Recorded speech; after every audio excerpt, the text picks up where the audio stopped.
मोदी लाटेत अनेक लहान मोठे बुरुज ढासळले अशा शब्दात प्रतिक्रिया दिली आहे छगन भुजबळ यांनी।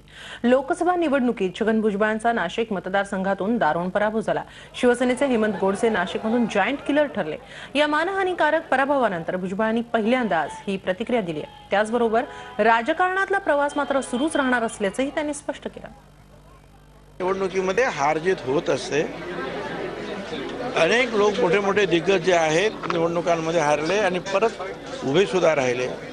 आता सत्तेवर आलेला भाजप पक्ष जो आहे हा अनेक वेळा निवडणुकीमध्ये त्यांनी हार पत्करलेली आहे आणि मजबूतीनं परत उभे राहिले म्हणून आज परत सत्तेत आलेला आहे। आता मोदी वेव आहे हे तर सगळ्यांना सिद्ध झालं, त्याच्यामध्ये काही नाही म्हणायचं काही कारण नाही आहे। जेव्हा एखादी मोठी लाट येते त्यावेळेला छोटे किल्ले काय आणि बाले किल्ले काय नाही, तर करेक्टिव्ह मेजर्स जे आहेत ते घेतले जातील आणि लाट जी आहे जशी जी लाट येते तशी ती ओसरते सुद्धा।